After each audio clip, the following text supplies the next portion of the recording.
दोस्तों, आज की कहानी है मम्मी जी घर की जिम्मेदारी दे रही हो तो अधिकार भी तो दीजिए।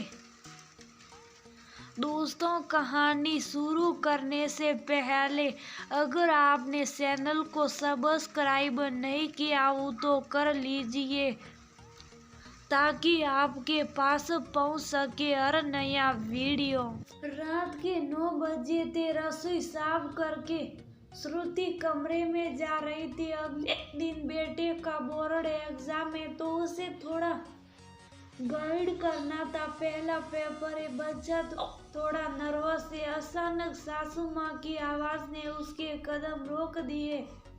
बहू, अभी अभी रश्मि का फोन आया था। दामाद जी और समधी जी यहाँ किसी काम से आए हुए थे। उनका रात में ही लौटने का प्रोग्राम था, लेकिन कल फिर से मीटिंग है तो रात को यहाँ घर पर ही रुकेंगे। खाने की तैयारी कर, लोगों ने अभी तक खाना नहीं खाया है।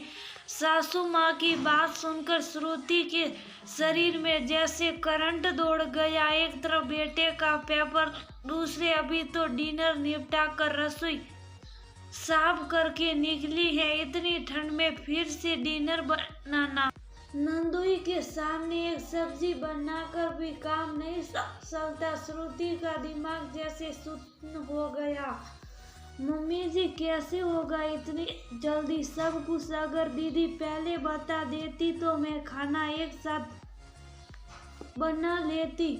या जैसे ही मुझे पता लगा मैंने तुझे बता दिया। मुझे नहीं पता। दामाद जी और समधी जी की खातिर में कमी नहीं होनी चाहिए। श्रुति ने पति विवेक से कहा तो विवेक ने सब्जियां ऑर्डर करने का सुझाव दिया और रोटी घर पर बन जाएगी। इससे श्रुति को बहुत तसल्ली मिली। विवेक ने सब्जियां ऑर्डर की और श्रुति ने रोटी के लिए आटा गूंथ कर रख दिया। मेहमानों की खातिर बहुत अच्छे से हो गई। अब सोने की बारी आई तो श्रुति ने सासू माँ से पूछा, मम्मी जी सोने का इंतजाम कैसे करना है? कैसे? क्या तुम्हारे कमरे में ही सोएंगे? सासू माँ ने जवाब दिया, मम्मी जी आपको पता शुभम का बोर्ड एग्जाम है। घर में 3 ही कमरे, एक आपका और पापा जी का, एक हमारा और एक पापा जी का स्टडी रूम। मेहमानों को घर पर रोकने से पहले सोचिए कि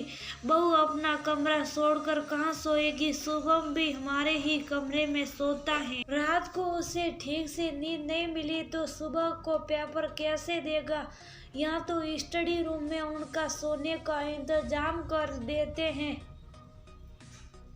या आप मेरे साथ हमारे कमरे में सो जाइए। विवेक और पापा जी स्टडी रूम में या ड्राइंग रूम में सो जाएंगे। बहू कैसी बात कर रही हो? मेहमानों को स्टडी रूम में थोड़ी ही ना सुलाया जाएगा और मैं और तुम्हारे पापा जी कैसे दूसरे कमरे में सोएंगे?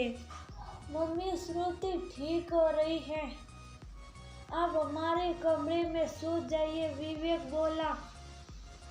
हार कर सासू माँ को श्रुति के कमरे में सोना पड़ा। सुबह को मेहमानों को नाश्ता करवा कर विदा किया और शुभम को भी स्कूल भेजा। शाम के समय जब सब चाय पी रहे थे तो श्रुति बोली, मम्मी जी स्टडी रूम को अब कमरे में बदल देना चाहिए। शुभम भी अब बड़ा हो रहा है और कोई मेहमान आ जाए तो सोने में भी परेशानी होती है। बहू कैसी बात कर रही हो? कल से देख रही हो कि एक दिन अगर 2 लोग आ गए तो तुम्हें भारी पड़ रहा। मैं तुम्हारे कमरे में सो तो गई थी, मैंने भी तो इसी घर में एडजस्ट किया, तब भी तो स्टडी रूम था, फिर अब क्यों नहीं? लेकिन उसमें आपको परेशानी होती है ना मम्मी जी। मेहमान आने पर बहू अपना कमरा छोड़कर कहाँ जाए? पुरानी बात मत कीजिए। तब घर में बहू नहीं थी, आपने तो कभी किसी के लिए अपना कमरा नहीं छोड़ा। उस समय हमारा कमरा गेस्ट रूम था, लेकिन अब परिवार बड़ा है तो जरूरत भी बढ़ेगी। बहू अब बात का बतगड़ मत बनाओ। इस घर की जिम्मेदारी तुम्हारी है तो तुम्हें देखना है कि घर को कैसे मैनेज करना है। मम्मी जी घर की जिम्मेदारी दे रही हैं तो अधिकार भी तो दीजिए। घर आपका, जिम्मेदारी मेरी कैसे हो सकती है? आज आप सोच कर बता दीजिए कि घर किसका है। अगर घर पर मेरा कोई हक नहीं तो इस घर की कोई जिम्मेदारी मेरी नहीं, कहकर श्रुति ने हाथ जोड़ दिए। अब विवेक ने भी श्रुति को बात को ही ऊपर रखा। आखिर सासू माँ को बहू की बात माननी पड़ी और स्टडी रूम को कमरे में बदल दिया गया। श्रुति खुश थी कि अब किसी मेहमान के आने पर उसे अपना कमरा नहीं छोड़ना पड़ेगा।